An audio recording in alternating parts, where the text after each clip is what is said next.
Okay, guys, well, thank you very much for everybody for coming today. We really appreciate you guys coming.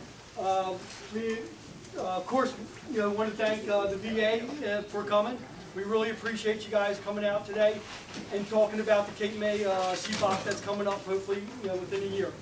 We really appreciate it. Of course, where's our Belleplain Cub Scouts? We want to give a big shout out. Thank you. Woodbine, guys. Thank you very much, everybody, for helping. We really appreciate you guys coming out. Just give a little, the bathrooms and stuff are down here on the corner. If anybody needs a bathroom, please just get up and go to the bathroom. We got coffee and stuff going on. And really quick, we got it's called the Hair Studio out of Ocean City. Thank you very much, by the way. Any veteran, you just got to prove that you're a veteran, ever served in the military, female or male, they get a free haircut. Okay, it's 34th and West Avenue, Ocean City. Yeah, if anybody needs an extra card, please go and see, Bailey, please go and see him, which is awesome. I appreciate that. I know his daughter's doing that for him. They just started a facility down there, which is nice. All right, thank you. We really appreciate you guys. So that's it. With that thank you very much for coming. Cool. And we're going to turn it, we're going to do, yep. So we're going to do the Pledge of Allegiance right now, guys. So everybody stand up. Flag's in the back. The flag is in the back. Okay, guys, present arms. I pledge allegiance to the flag of the United States of America and to the republic for which it stands, one nation, under God, indivisible, with liberty and justice for all. Order, arms. Okay, we're going to have a prayer. Bill's going to do a prayer for us. Let us bow our heads. O sovereign ruler of the universe, who art the Lord of hosts and God of peace. Without thee our efforts are in vain. Continue thy blessings upon us and our families, we pray thee, and guide us during our deliberations. We beseech thee, O God, to bless the dependents of our departed comrades, and to comfort all who gave their loved ones to our nation's cause. Bless and strengthen the sick, the needy, and the afflicted. Bless, we ask thee, the children, families, and staff of our national home, and help us to fulfill our duty toward them.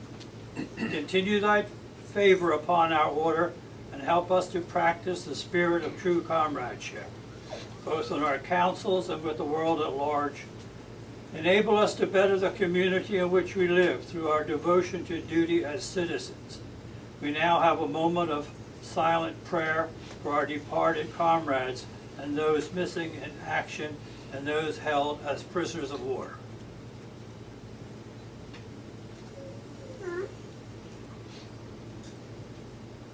Amen.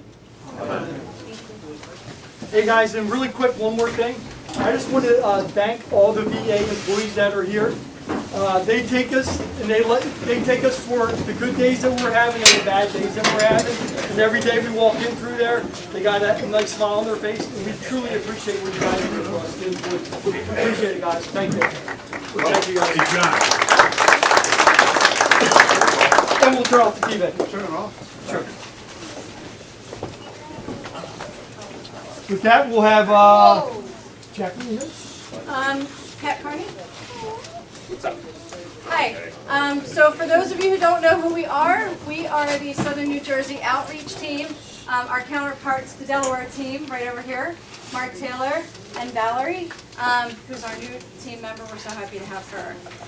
But we are your liaison here in Cape May County for anything VA. If you have any questions, concerns, anything, please grab our cards. Make sure you give us a call. We are very grateful to everyone who is here today. I know we're going to, the congressman will be in at some point, Congressman Van Drew.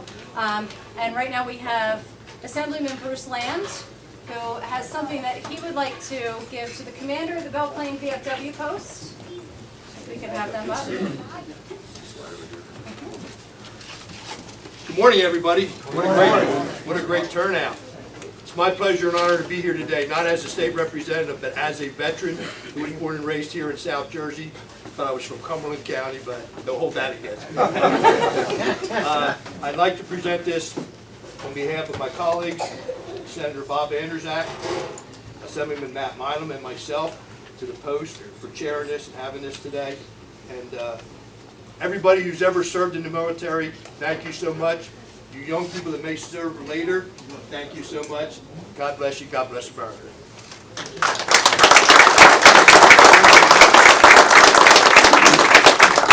Thank you, Bruce. Thank you for your service as well, sir. So we do want to thank everybody for coming out today. We see that the Cape May County Freeholder Board is represented here today, which is wonderful. So we thank you all. All of the veterans organization leaders that have come today. Fred's back there laughing at me, Trasati. So we thank you all for coming out. All of our fellow employees, who I see a lot of your faces. We are a team here in Southern New Jersey, and we work very well together. We can get more done as a team, and this is just an incredible team. So we thank you all for coming out and showing your support. If anybody does need to get up, just utilize that aisle if you could. We've got a camera over here, and there's still food. If you're hungry, please eat. But without further ado, we'd like to introduce our director of the Wilmington VA Medical Center, Mr. Vince Kane, who is here not for a meeting. We're here for a discussion. That's right. We're here to talk to you about what's going on with your clinic, among other things. Do you have an agenda? Feel free to look at it. We're going to touch on many topics today, and we're just very grateful to have you all here. Thank you. Thanks, Jackie. What a great turnout. This is awesome. This is awesome. Thank you. I do want to be fairly brief, and I do want to make sure this is a conversation. But I want to, can everybody hear me okay? I'll try to talk up even more.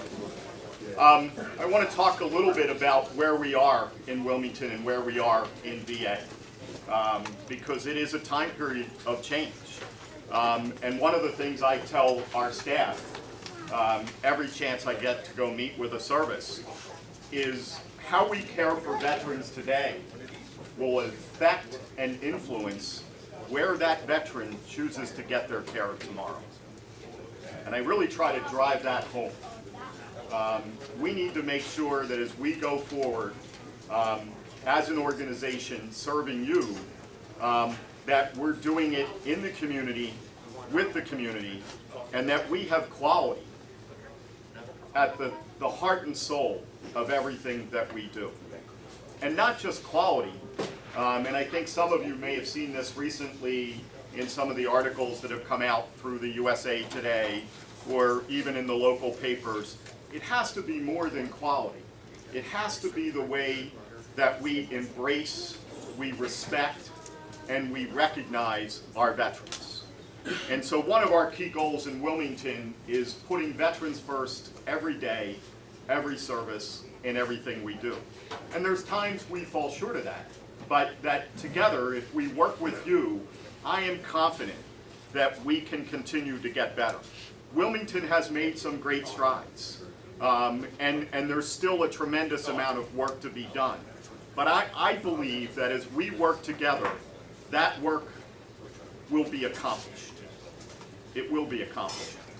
One of our goals, and I have the staff here, and I think about where we were when I first came to Wilmington with Kim Butler and others, no staff were at these meetings. Very small turnout from veterans. Today we have staff representing all of our clinics in South Jersey.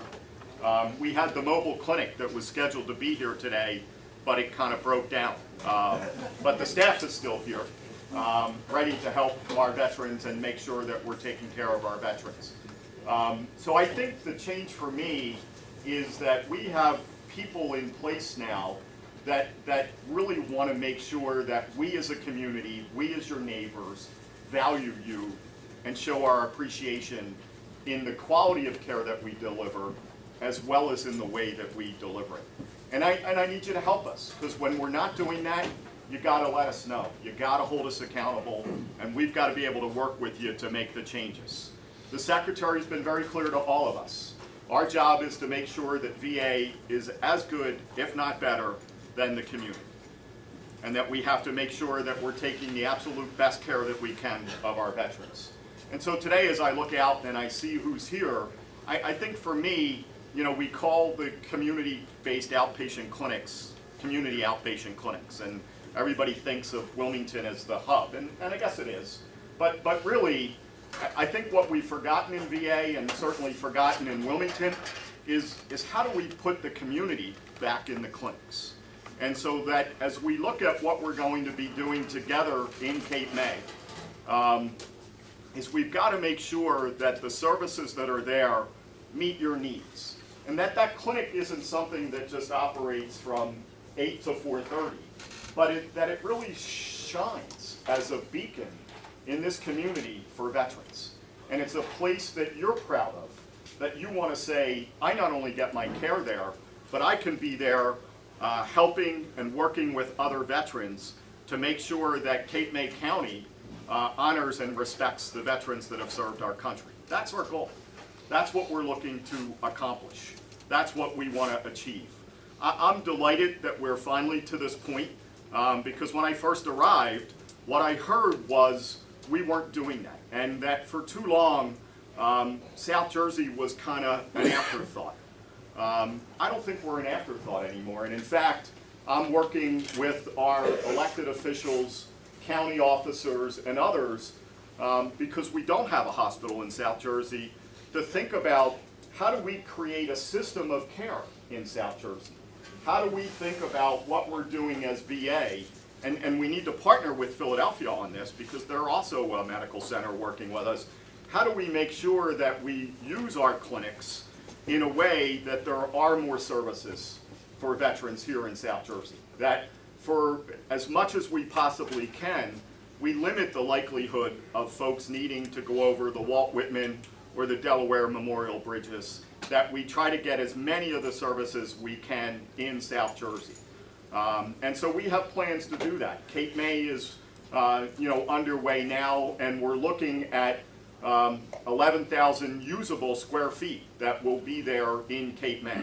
I've already charged the outreach team to work with you to get out in the community, to get more veterans to sign up with us, so that we can fill that clinic with services and the supports that you want and need. So we are going to grow in Cape May. We have plans right now. Kim and I just looked at plans with Bill and the team in Northfield to expand what are we doing there.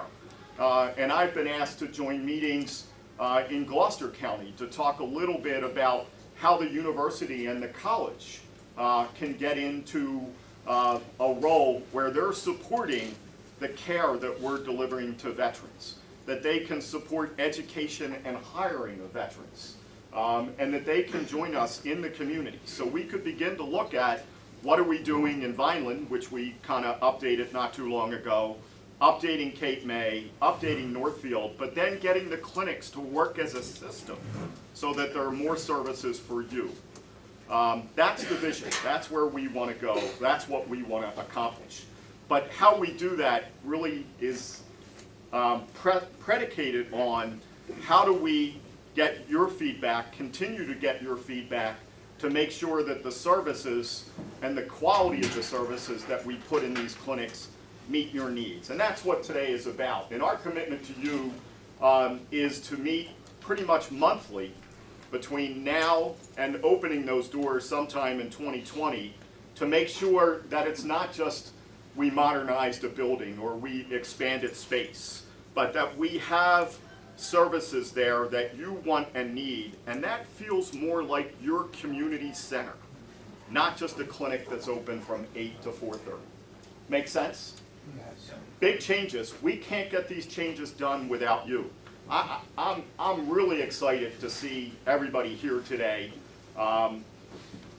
get your feedback and really kind of advance the process of how we work with you to make sure that we have a system of care here in South Jersey to better meet your needs. So that's my message to you, and my commitment to you is I will continue to work with our team to put quality first and to do all we can to make sure that we do change and that we can kind of clearly demonstrate to you our appreciation and our value of all you've done for us and for the communities that you've served. So with that, I want to kind of open this up to you to get your feedback. As I said, the clinic has been awarded. Gratefully, Cape May County put forth a selectable application. They were identified as meeting all the VA thresholds for clinics, which I have to tell you is not an easy thing to do. The government contracting process, I think you need a PhD just to get through it. And they're shaking their head with some acknowledgement to that. But they did that. And they did that because they believed that we needed to do more for our veterans. And now it's up to us to kind of say, how do we shape that space to better meet your needs? But more importantly, how do we shape that space so that the community can see that this is a center for veterans? So with that, I'm going to open it up to questions and try to get some feedback. Bob.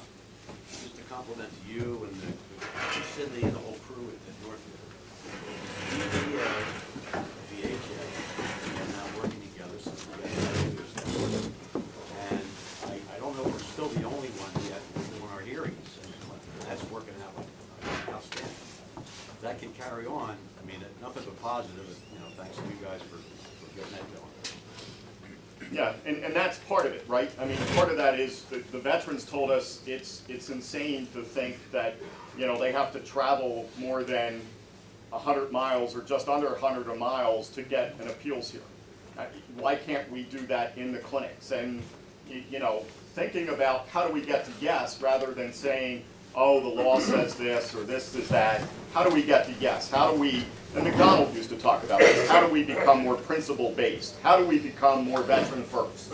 That's what you guys did. That's what we need to continue to do across the board, not just in the partnership with VBA. And I'm hopeful VBA is looking to do some selections for their new lead, that as we build these clinics, that they have a presence in the clinics, because I think that's essential.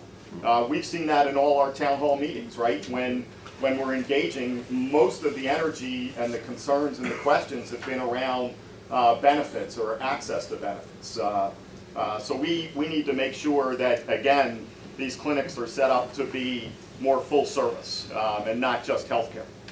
Yes, I couldn't agree with you more. And thank you for leading that effort.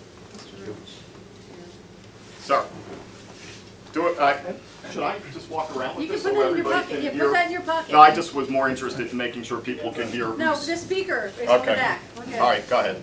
Has Cape May County Fair Free been in touch with you, or you in touch with them, about providing rides to this facility? I know there's a transportation system down in Rio Grande, but I'm sure that there's veterans that definitely will need assistance. So there'll be ongoing meetings. We've been working with groups that have been providing transportation for some time. But to be honest, we just got this awarded, what was it, late December, early January, when everything kind of cleared and everybody signed. The county was getting the architects put in place, the drawings. So we're in those preliminary phases about how the space should be laid out, and that's why today's so important to get feedback from you. But as that emerges and there's work groups and in these meetings, we'll be able to talk about how do we help get folks not only to and from the clinic, but as I said, we're looking to develop a system. So what happens if there's something in Northfield that's not in Cape May? How do we get the veteran to Northfield and back so that we can provide that care and that we can make sure we're meeting the veterans' needs? So yes, we plan to do all of that. And do you have an estimated time frame when the facility will be open? So the target, and with construction, how many here have been around construction or new construction, whether it's commercial or residential? The target is 2020. But often there are challenges there, but that's what we're shooting for. The space has been secured, the architect is in place. There's been meetings with our clinic team and our administrative teams to look at how do we want to kind of begin to lay out that 11,000 square feet to take care of our veterans. So the goal is 2020. Very good, thank you. And we were a little late. I mean, this was our second application. We put out an application, I forget when, Kim, I don't know if you can help me with it, but yeah, and we didn't get a qualified applicant. So we lost about 6 to 8 months in when we originally wanted to try to get this clinic up and running. Vince, really quick. I know you were talking about Vineland, Northfield, and Cape May.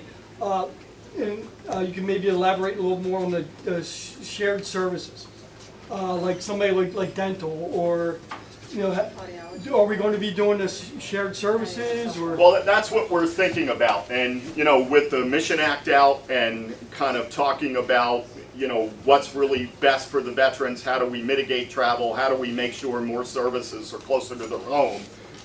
Given the population, we can't put everything in every clinic. So we have to think strategic. So we're looking at data now to say, based on utilization rates or what we've sent out to the community, what should we be thinking about putting in the different sites? So for instance, Vineland has audiology.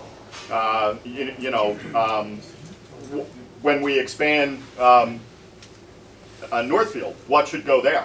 I mean, there's been some conversation about, could there be more of an urgent care capability in Northfield? Could there be additional services where some minor procedures could occur there, so people don't have to travel longer distances? What specialties could be in the different clinics so that it's networked? And the idea is, instead of the veteran having to travel, the staff will travel.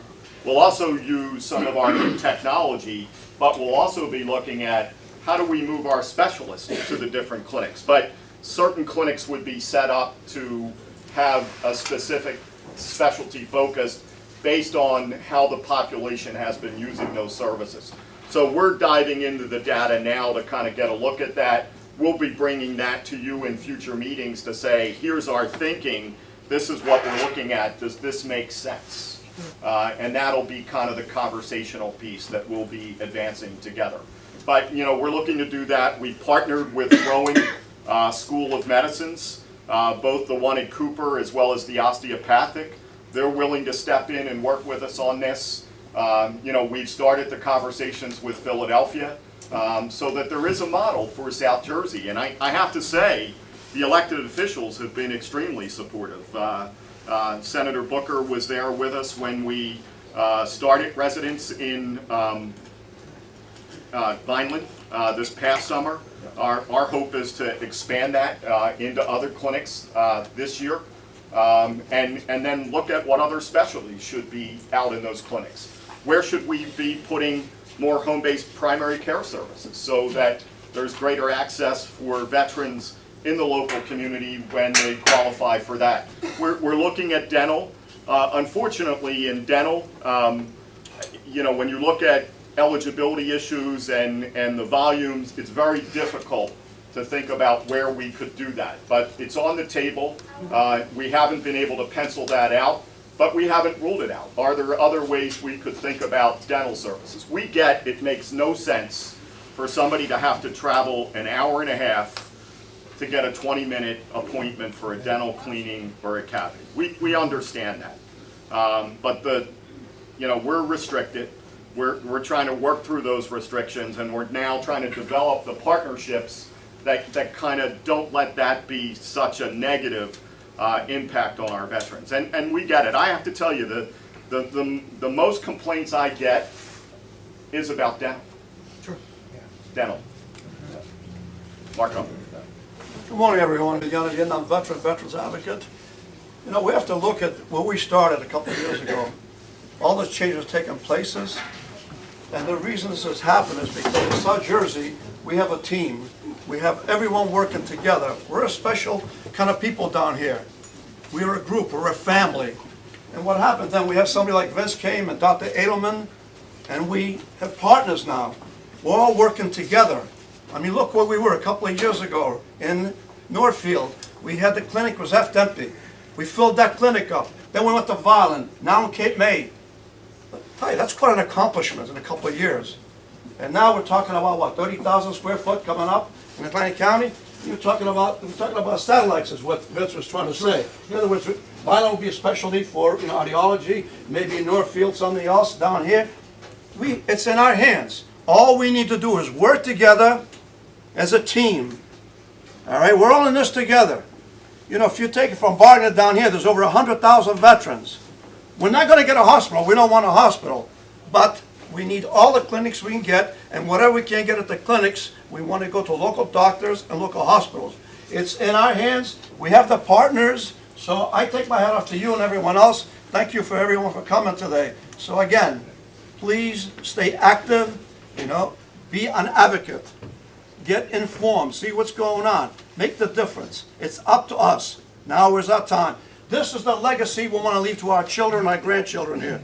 So when our children come home from where they go, there'll be something here for them. They don't have to go through what the Vietnam veterans have gone through. Thank you, and God bless you, and God bless America. Thank you.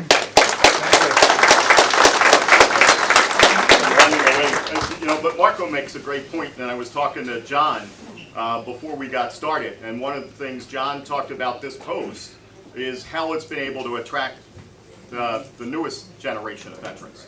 And if I look around the room, there's not many of them here. And so I think one of the charges to us is, what do we need to do differently to kind of bring them in?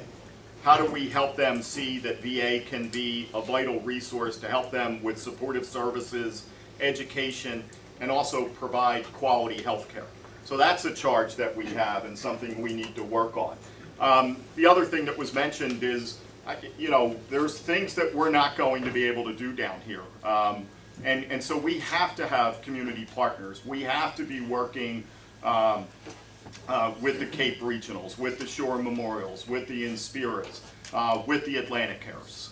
But we have to also make sure that when we do that, that the care stays coordinated, that it makes good sense, and that you don't end up with bills. Right now we're going through a whole other transition related to choice, where there's a new TPA now that we have to work through until June, when there'll be another one. That's very confusing and very disheartening to our veterans. We put nurse navigators into our clinics. We're probably one of the only, I think there's 2 in the country that have done this. We are trying to make this, we get how hard it is just to navigate VA, let alone then try to navigate another healthcare system. So we're trying to work with you to kind of get that done. We're also looking at different partners. Today, somewhere here, I think we have the Hope One van. Right here, Jeff Sutherland, right here. Yeah. What a great partnership with Atlantic County to address something that we don't have resources for down here.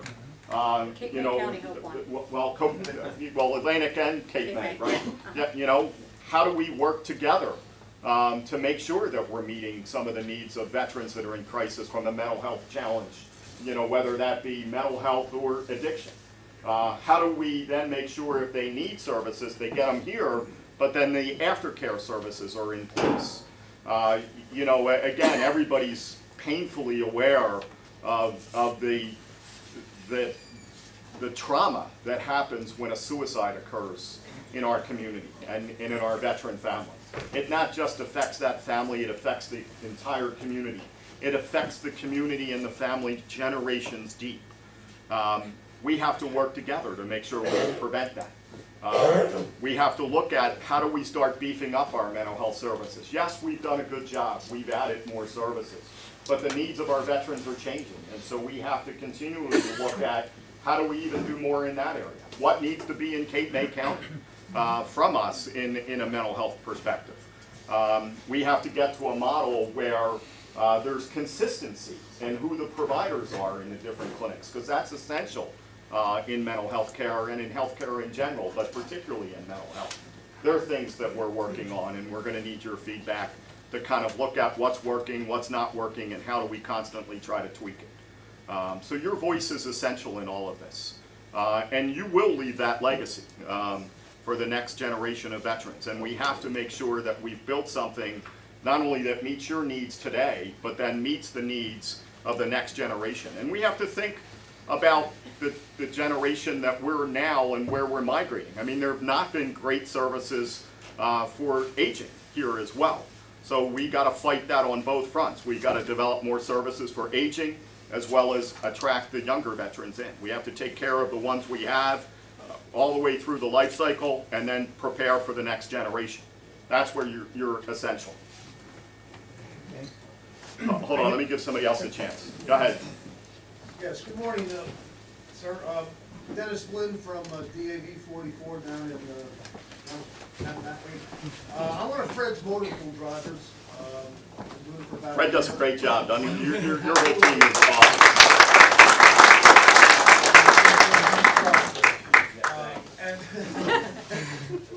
And I've heard nothing but rave reviews about the Vineland facility, particularly audiology and carpentry. I can't give you a number, but it's been overwhelming. What's this 11,000 square feet mean compared to the Vineland? So Vineland, I think, Bill, correct me if I'm wrong, but Vineland and Richards here from Vineland, and that kind of is a template that we have in our mind for Cape May, but that's about 10,000 square feet, right? Usable? 15, so it's a little smaller than that, but pretty close. So you're looking about the same scale of what we did in Vineland for Cape May. And a related question, if you've asked for input from everybody, when do you guys need that input? When do you, Well, we've been collecting it. it's an ongoing process? Yeah, it's ongoing, and that's When what do you these need meetings to are. So we, sign the contracts and get rolling? yeah, so the contracts are signed. Jerry? Okay, some of this I can answer. If you don't know me, I'm Freeholder Director Terry Corns. And I just want everybody to know, for me, this is just like a dream come true. I mean, I made a commitment many years ago to the veterans that we would have a clinic sometime. And Frank Lobiondo and I we started working in Vineland on a clinic many years ago. We were happy when we got the little clinic at the Coast Guard base. And I can tell you, this is absolutely, the county just hired the architect just Tuesday. So we have the architect coming on. So any ideas that you have, get either to us or Veterans Bureau or Vince, and we will take a look at those and incorporate them. But the 11,000 square feet, now we met, I don't know, four or five times with the Vineland people and walked through there, and I can tell you that facility is wonderful. And we're trying to duplicate what they have there. If you want to know the truth. Look, we will do everything possible as a county to see that this works. And initially, when we started out with the Rio Grande property, with the Kmart property, it was for social services. And then when I looked at that and said that much space, and well, Vince knows, we would look for more than a year for space and a place to go. We went everywhere. We talked to the hospital, everybody. And I said, this is a great space. Demographically, it is the right place to be because the 8,300 veterans and their families that we have in Cape May County, demographically, basically they're down in that area. And the Ocean City people and Upper Township people, they go to Northfield. So, but the majority of those veterans and their families are down in that lower area there. So that's really important. And another thing that you should understand is that we made a commitment with the VA that the #1 priority for the Rio Grande project will be the veterans.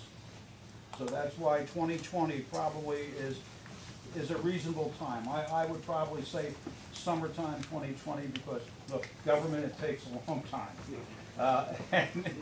And I want to say this so I don't forget it, and I want you all to recognize it. If it wasn't for Vince Kane and the initiative that he's taken here, I can guarantee you we would not even be considered for a clinic in Cape May County. And I mean that.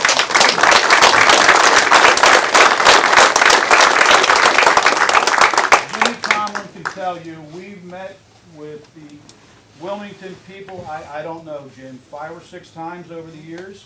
And they would come down, they'd bring them in the freeholders meeting room, and we'd have the veterans there. And we'd get all this lip service, and they'd go back, we're going to take care of you. They'd go back to Wilmington. We never heard from them again until Vince showed up. And I mean that sincerely. This is the guy that should get the credit for recognizing South Jersey. And I'm really very proud to work with him. But we are going to do what's necessary. And you're going to see the location is good. Transportation is there, fare-free transportation. Maria's here, she's responsible for fare-free transportation. We will have transportation. We have transportation going there now. We have transportation going to social services, so the social services building is going to move in there. So we automatically have transportation going to that going to that area. So it's really a good plan. I'm very happy with what we're doing here, and I hope you are, and I mean that sincerely. But again, Vince, to you. Well, actually, you know, it was easy, to be honest, because, you know, really, it was just a matter of listening to all of you, and really looking at it to kind of make sure that we're meeting your needs. And I think that's our commitment to you, is, you know, there's a recognition that that's what we should be doing. And it wasn't past. I mean, that's present and future is what we need to continue to do.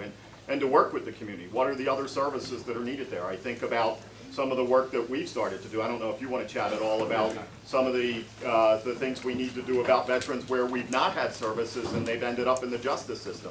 How do we get with them? How do we get them reconnected? How do we get them back into their communities where they can be productive and valued? So, Just let me answer this one question. You had public transportation. Yeah, public transportation. Okay. As most of you know, and I'll be quite candid about it, public transportation in the county of Cape May is almost non-existent. And that's why we have a fare free system. That's why we created it years ago. And I can tell you, with New Jersey Transit, I don't know how many times we've met with them. And again, lip service, they go back up to Trenton and we don't hear anymore. And do I think it's going to get any better? I'm going to be quite frankly, no, I don't think it's going to get any better. So, but we'll do everything we can with our transportation. Yep. Yeah, Marie. Director, could I just add that right now, last year, we had a very successful program that we started where we are training CDL drivers. There you go. And we just had a conference call this past week. That program is going to continue, and that's twofold. It starts out in the summertime to take employees from the mainland onto the islands for their jobs. But the second prong of it is, during that time, fare-free transportation is training unemployed people to get their CDL driver's license, because if you go anywhere today on the back of a bus, you'll see CDL drivers needed. So it's actually a twofold program.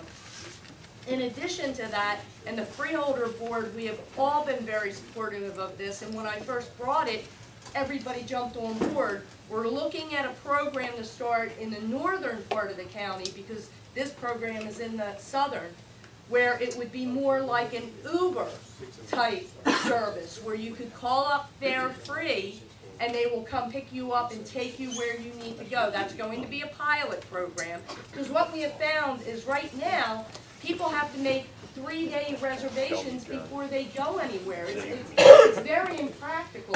So we're trying to revamp all of that. And as the Freeholder Director said, you know, once the clinic is in Cape May County, we will work tirelessly in fare-free to make sure that the needs are met. I mean, now we take people to Wilmington, to Philadelphia, but I mean, we're going to be there. So please, please be assured of that. Thank you. thank you.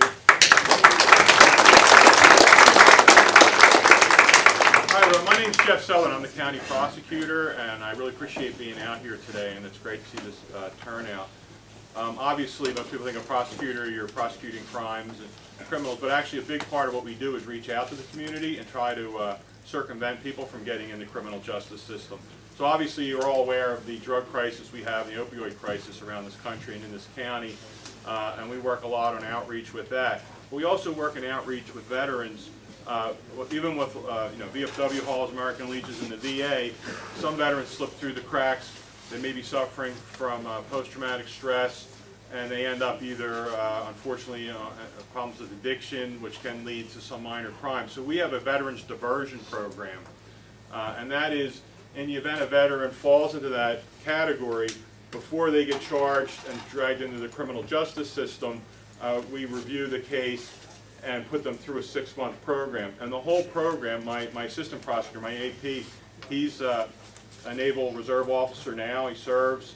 Lieutenant Landis behind me is a Navy veteran. He's the detective that works with the veteran.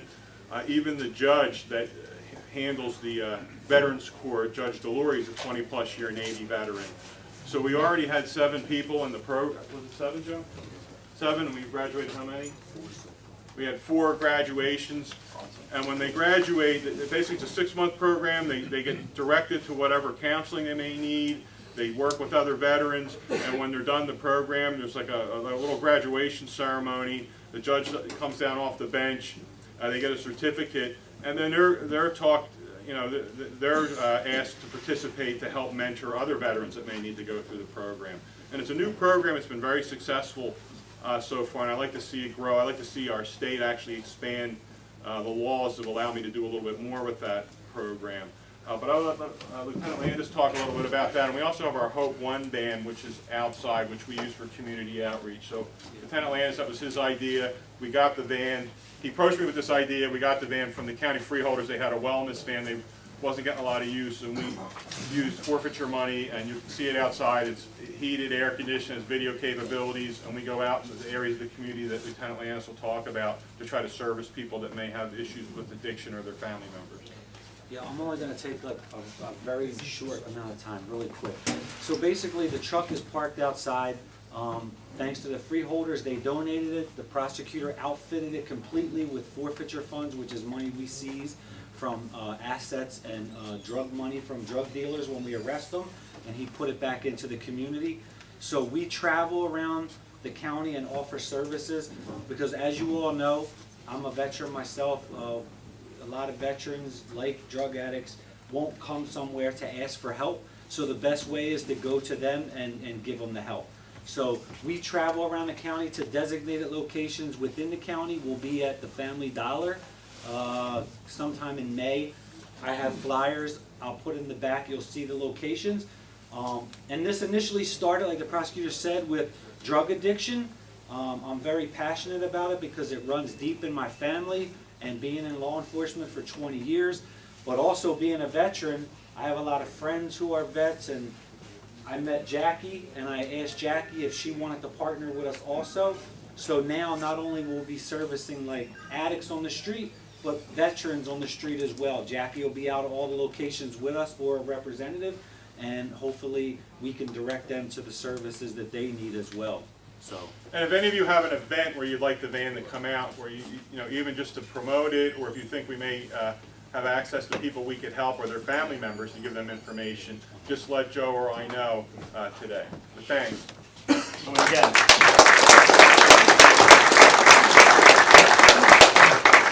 just another example of the kind of partnerships we're trying to forge and move forward with, and then provide all veterans the care they need in our clinics. So.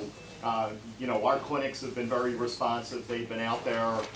Matt Jacobs, our suicide coordinator, is engaged, working closely. Our addiction specialists are out there. So again, we're doing everything we can to kind of make sure we don't leave any veterans behind and we get them the help and the care that they need. So we'll need your continued support for that. Let me just circle back, and then I'll come back to partnership. But there's also some concerns about the location and what's this going to look like. I would tell you, and Bill Griffiths is here. Bill, put your hand up. Bill's led this effort in other localities. He's helped us activate clinics over in Delaware because we're doing the same thing there. We're going to make sure this is a quality, state-of-the-art community center that you're proud of. I don't know if anybody's seen Vineland, but we probably could get pictures for future meetings if people haven't been to that clinic, just so they can see the kind of quality that we're putting into the clinics as we go forward. We want these to be very welcoming, very dignified, very private, that really makes our veterans feel special. And I know the county and we are very much committed to that. And I think we've demonstrated that in how we've set up other clinics.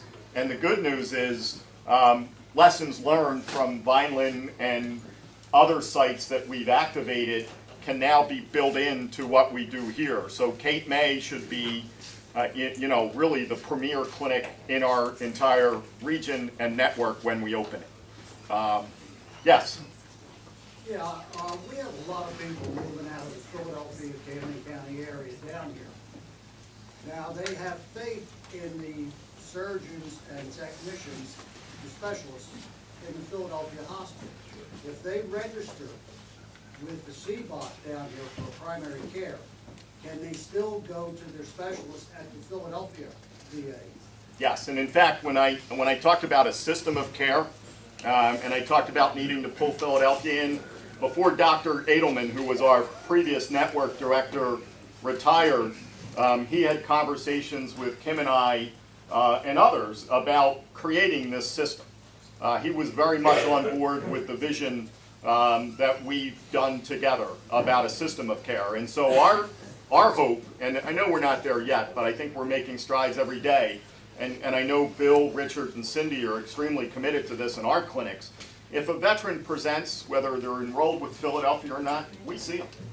We see them. And in fact, Atlantic City in our Northfield clinic, we have people from all over the country because they're visiting, right? And we see them. And at the end of the day, our job is to make sure we get you the best care. So if the neurologist in the Parkinson Center is the absolute best, and you're a Wilmington patient, you get to see that neurologist. And we work with you to make that happen. That's what VA should be doing for you, and that's our commitment to you as we move forward. And we're looking to make that happen. Okay, because one of my people was told at the CBOT on the Coast Guard base that he had to transfer everything over to Wilmington. No, we're working, the old model was everything was siloed, so it's not perfect, but that's the vision, that's what we're working toward, that's the goal, that's what needs to happen. And it should be the same thing. I mean, there's veterans that might live in Cape May County that's been at Northfield, shouldn't matter. Veterans should be able to go to any clinic they want and access the services there. And the other beauty of VA is we have access to telehealth and telemedicine that can connect us to even experts outside our region to try to get you the best care available. And we have great partnerships with university. I mean, everybody knows, we're developing relationships with Rowan and their medical schools. Philly has one with Penn. Pitt has one with the University of Pittsburgh. I mean, we're lucky in this part of the country for some of the affiliations that are there and the ability to kind of have some of those providers take care of veterans and bring that expertise to our veterans. And we're committed to making that happen, and that is definitely a goal of this model. President, a couple of minutes ago, I said all the success we had and continue to have. I want to thank all the people involved. There was hundreds of people. But I'd just like to, there were some people instrumental, and I think today is a good day. And Mr. Frollo, Mike Francis over here, Herb Davis, Paul Sutton, and Cynthia, they were a committee. I'm telling you folks, without these 5 people, they were instrumental. Everything that has happened in South Jersey, these are the people that were in the trenches day in and day out for weeks and months and years. So let's give them a really great round of applause.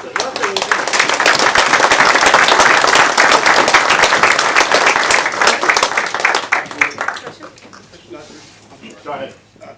Making appointments with the Jersey is one of the places where you can't do it online.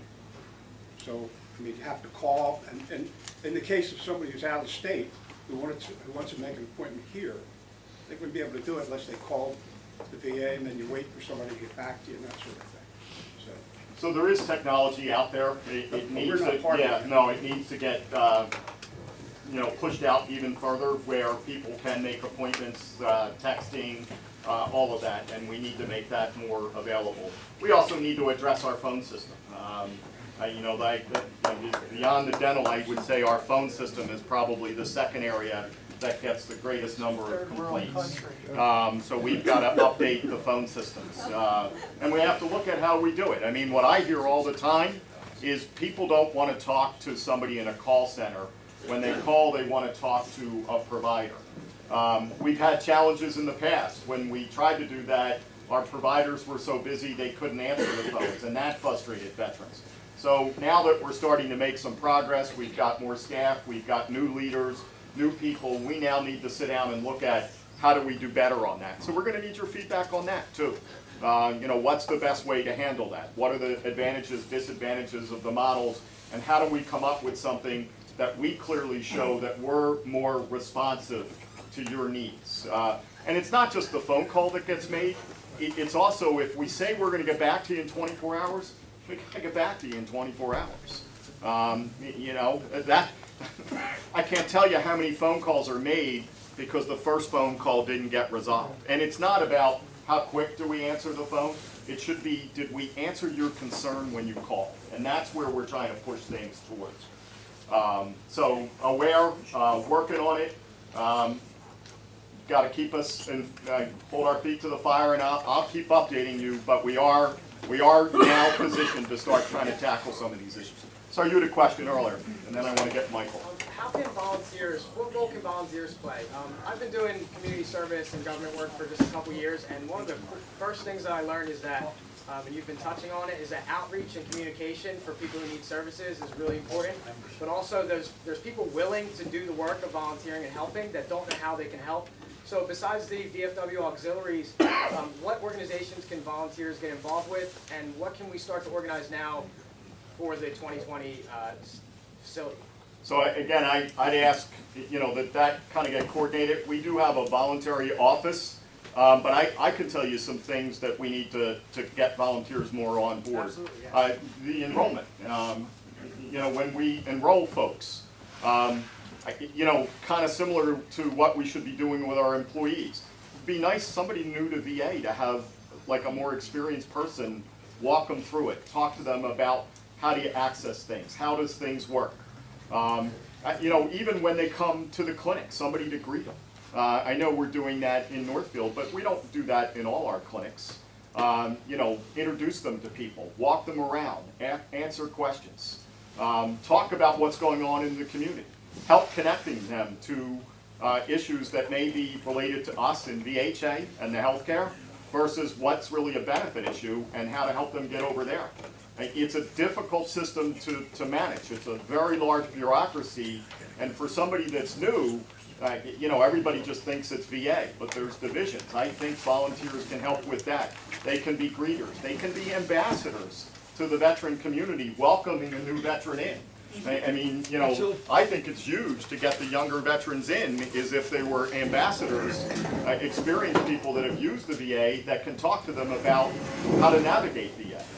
Get feedback from them so that we can make changes, you know, whether that's more online or whatever else we need to do. But I think there's a lot of ways volunteers and veteran volunteers can help us take better care of our veterans. I think I'd tell you to get connected with the outreach folks right away, and then to be talking to the clinics and some of the folks that are volunteering.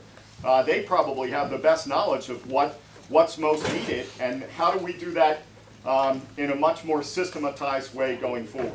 Thank you. You know, speaking of volunteers and people that have made an effort, I wanted to introduce Michael. He's a student at St. Augustine, and he got his Eagle Scout because he chose to focus on helping veterans. And I wanted him to take a minute or two to talk to you a little bit about the project that he's you know, actively involved in, trying to help our veterans get connected to each other, to community, and to VA. So Michael?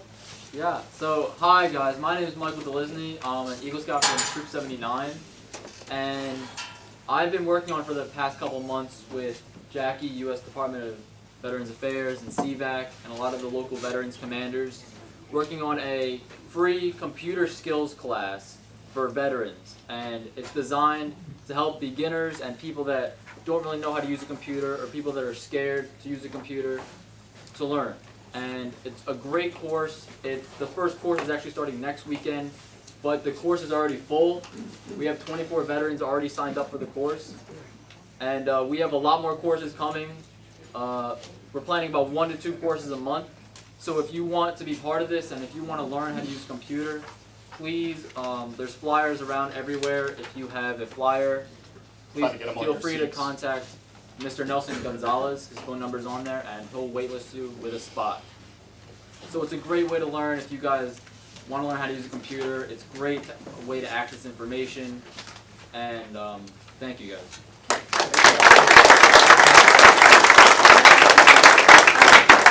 So Michael didn't get to the whole root ball of everything, that he raised over $19,000 in about a month's time so that this is sustainable over time. So that's a huge credit to this young man.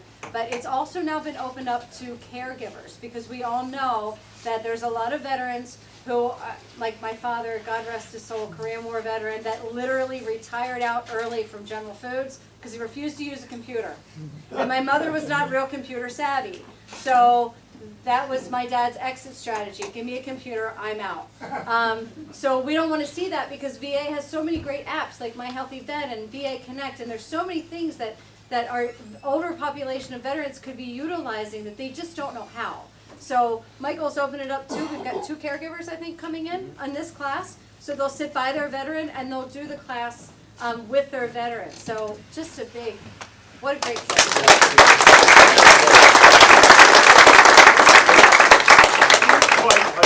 Dan, I don't mean to put you on the spot, but you've been a provider in Cape May now for a little bit of time. You want to talk a little bit about what you're seeing in Cape May? What are some of the things that we're offering? What do you think we need to do more of based on your experience, just to help the conversation get going around how do we take better care of our veterans?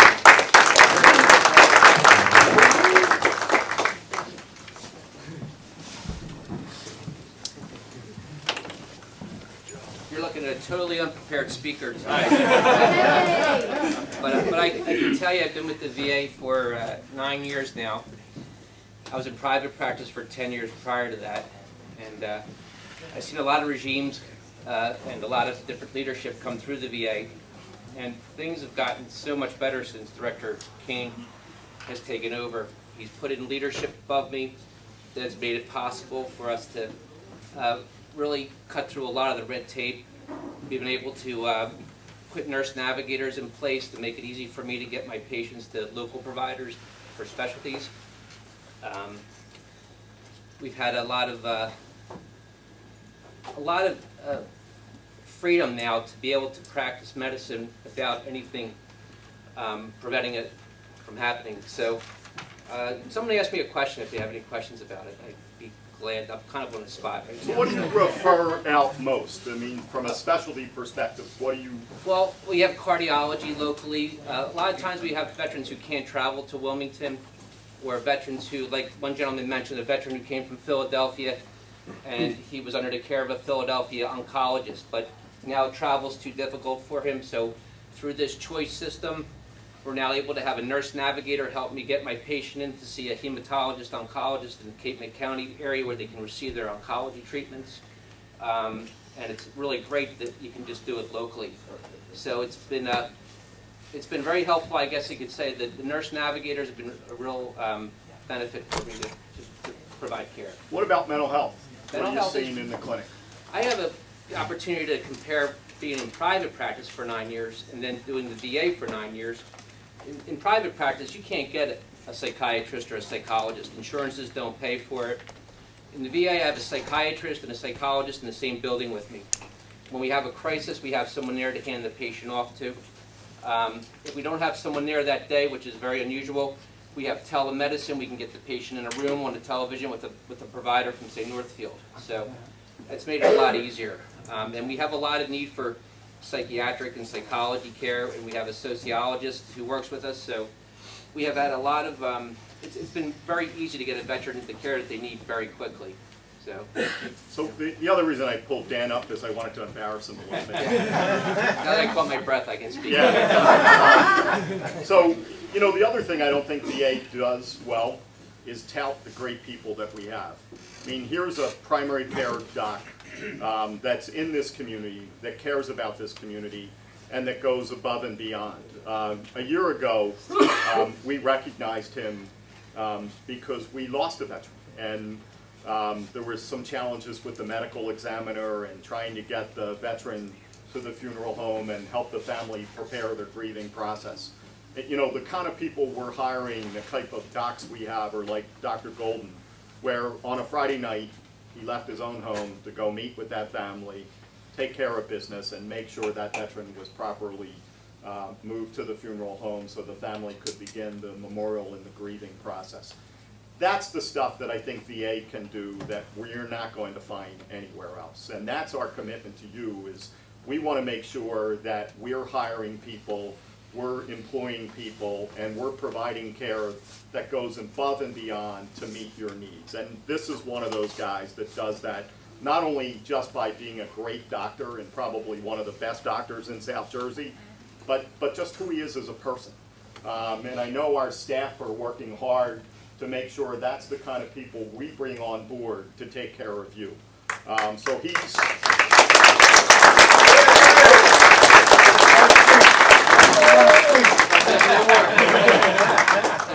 a heckler in every crowd. It's been my honor and privilege. I really enjoy working with the vets and hope to do it for many more years.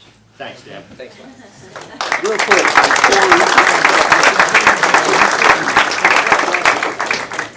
Probably going to call out on me Monday because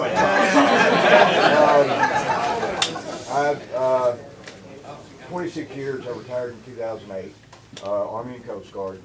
A lot of us have all heard the same joke. Yeah, I went to the clinic with a broken leg. They gave me a cold pack. Now, I have not been going down to the clinic.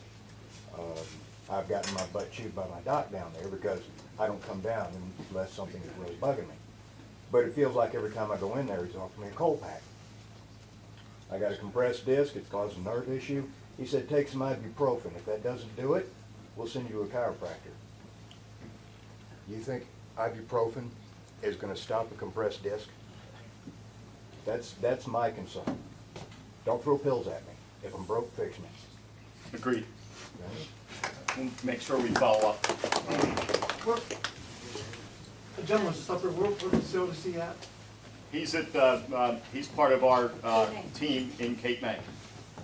I want to say the VA, your secure messaging, Northfield works great. Jeanette Martin's the nurse I work with, gets back to me within 8 hours, everything, any issues I have. Good. So I know how to call. I use that VA messaging. It's a great way to communicate. I mean, we're probably one of the better ones around, but I tell you, it gets underutilized. Does the VA have any facilities anywhere for endocrinology? Yes. You do? Mm-hmm. Oh, it's good. Yeah, no, we can follow up with you afterwards. Yes. So I want to interrupt just for a minute because we newly elected Congressman Van Drew has joined us, and I want to yield the floor to him.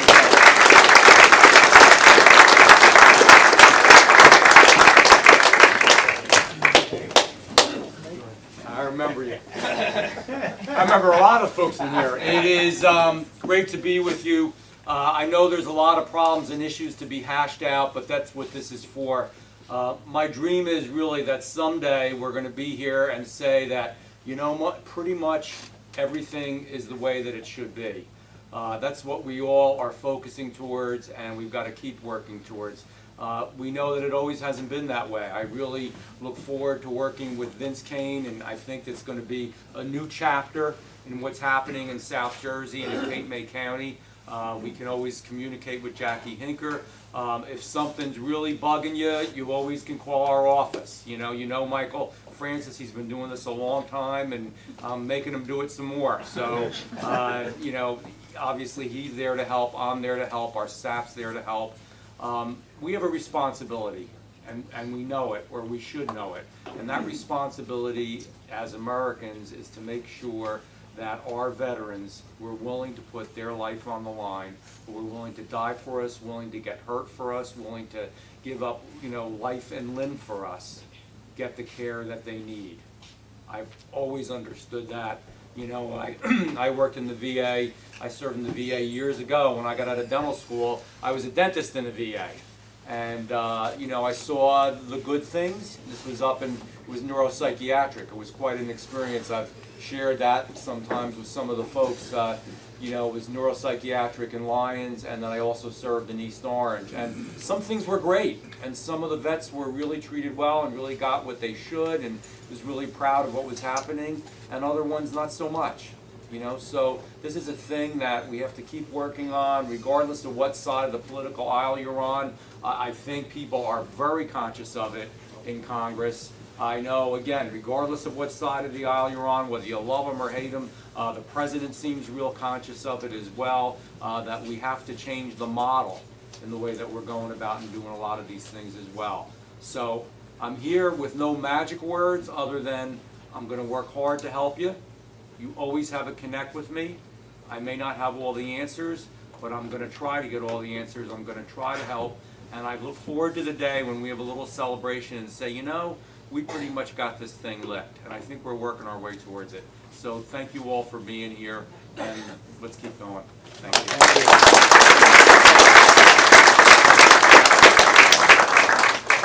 Congressman, welcome. God bless you. I think we just solved the dental problem. I sold my practice about, I guess it's about 9 or 10 weeks ago now. You know, that would be a great volunteer work for me once in a while. I got a lot of time, but the one thing that you need, the only thing that I don't have, some dentists when they retire, they give up their license. You always are a doctor, but you can give up your license and your right to prescribe. I did not. I kept those. But the one thing I didn't keep, because I have no need for it, is malpractice insurance. So the VA have to cover me. Probably do. Thank you. Any questions? I know everything that we talked about here today. It's a distance off 2020. Please make notes of everything. We need to put out a good flyer to inform people, because the biggest thing I find with my seniors and my senior veterans, they forget. And we have to keep reminding them. And if we get a good flyer out and everything else, telling them what, when, what's being offered, it's definitely necessary, because communication is the key. Yeah, it is. And I think communication is a key. The other thing the Congressman talked about is, you know, the other thing we have to assure is really consistency and reliability, right? We have to make sure that we're consistent and that we're reliable, that we follow through on the things that we say. So I know Bill is leading the effort with the staff, having smaller focus groups. We've made a commitment to host these meetings monthly so that we can give you updates as well as get feedback from you. The other is we're going to get back on track with some of our regional meetings where we'll be meeting in the different counties to have everybody together so we can talk about Cape May, but we don't forget about what we need to do in Northfield, what we need to do in Cumberland, what we need to do in Salem, what we need to do throughout South Jersey so that we have a system of care that takes better care of you. So you have that commitment from us. Folks have already chatted with me about future sites for these meetings. We can vary the time. We can do them during the week in the evenings. We can do them on Saturdays. You just have to let us know what works best for you. But your voice, your input is critical to how we design things. Your input, your voice, and your word on the street, particularly to help veterans that haven't gotten to VA, to come to VA, and particularly our younger veterans, where I think we have to do a better job of letting them know how we can help them re-engage and reconnect to their communities that they fought to serve and protect. So we have a lot of work to do, but I'm confident if we do it together, we will make a difference. I appreciate everybody being here today, taking the time to meet with us, and just really seeing this as the beginning of an ongoing dialogue and partnership for change. Dave, you got 2 more questions. Go ahead. I don't know if you can answer this or not. The redistricting of the region's office, like Philadelphia, Wissahickon Avenue, am I correct in understanding that's going to be moving, that region is going to be located in St. Louis now? I've not heard that. I'm not really as directly involved in that. I can try to follow up to confirm or give an update as to what's happening there. I was just wondering how it was going to impact the Wissahickon office. No, I don't know. I know they're recruiting for a new regional lead to be there in Wissahickon, so I'd be surprised if they're looking to move that around. I think they might be looking at designating certain activities in different region offices to try to help knock down the backlog that's been a part of VBA.